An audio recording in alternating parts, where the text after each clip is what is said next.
So we're not going to activate the enzymes, unfortunately, in this. We're not going to start germination.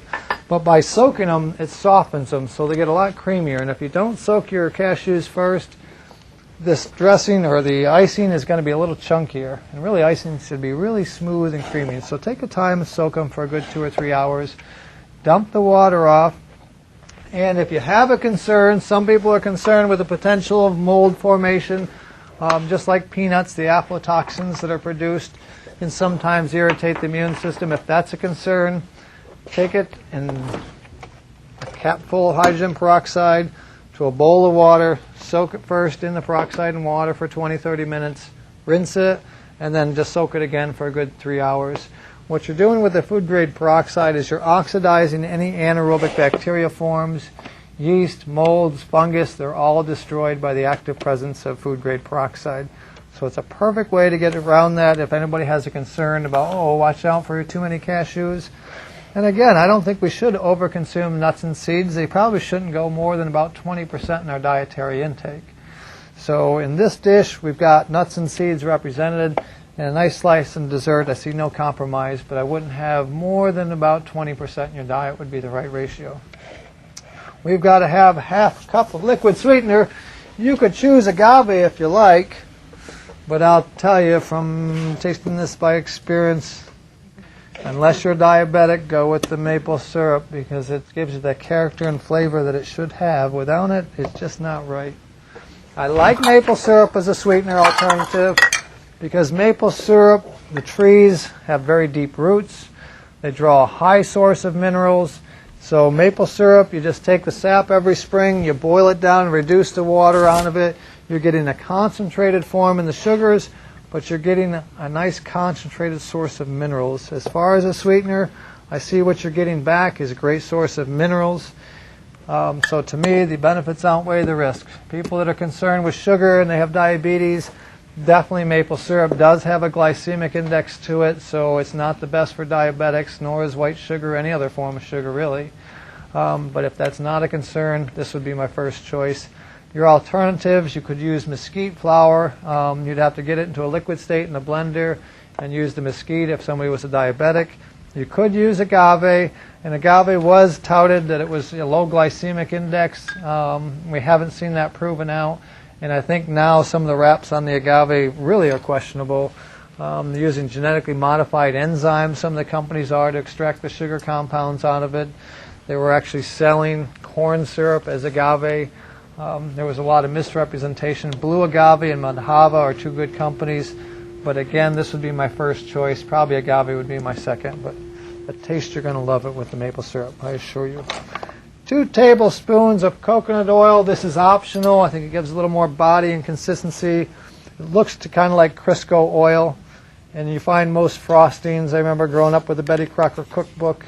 You had Crisco oil in there. This gives it a nice creamy consistency. Don't let anybody mislead you about coconut oil.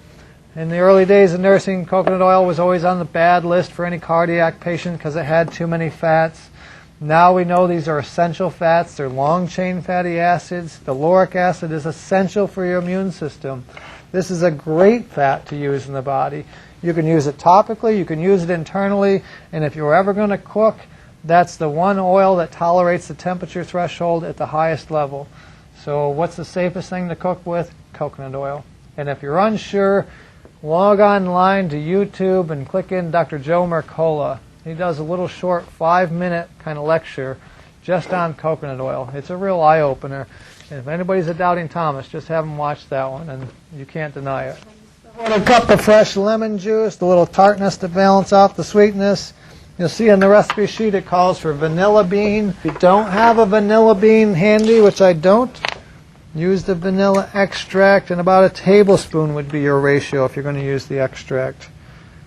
You can find the beans in the health food stores. They're a little bit more expensive to use. Flavor to me comes out just fine using the extract. And let's see a little more of our wonderful fresh lemon zest. We'll mix around in there, and I think I've got it all. Do I have it all? Who's that? Lemon juice? Sea salt. Good call. Last minute test just happened to have sitting right there.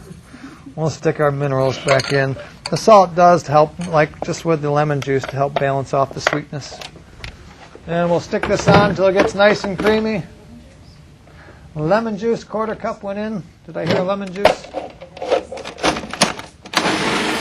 It is good double check in this class, that's for sure. Now let's back up. A little bit more patting down.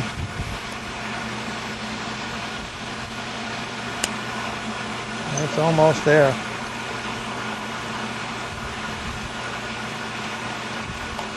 If this looks like too many steps, it's really not. You grate your apples, the rest is easy. Oh, just a little bit longer. Still a little chunky. You could use the blender if you want on this one. I'll tell you, as far as cleaning up, I'd rather use the food processor. It's faster and easier. Just takes a couple moments longer to blend. We're almost there. We're ready. Now you see right now it's pretty loose. So after I set this on, I'll put this in the fridge, leave it for about a half hour or so, and it'll thicken right up, just like you see here. Holds up real nice. So you guys ready to eat? You'll love this one, I guarantee it. I think it's one of our best desserts we've ever done. And again, this one came from Anne-Marie Clement out of the book Healthful Cuisine. So this is another Hippocrates dish that they've done. And I think it's one of their best. And I should tell you, as far as function goes, this recipe for this size pan, I doubled the recipe. That gave it enough volume. If you're just using a single, that's what you'll produce off, one recipe's worth. But that's still a nice timbale. That's nice full size. But it wouldn't quite stack up as much on a bigger pan. But what do you guys think? Is that a tasty one? It's one of my favorite desserts of all the raw food desserts that I've had, I think. Nice blend of flavors, a ton of nutrition. And for some reason, it finishes with that kind of orange flavor, I noticed. That citrus from the lemon. Did we get them all? All right. Well, what did you guys think tonight? I'm glad you enjoyed it. I figured you'd like the dessert tonight. And next week, I will try to be more diligent and get my chocolate chips pre-done 2 days ahead of time.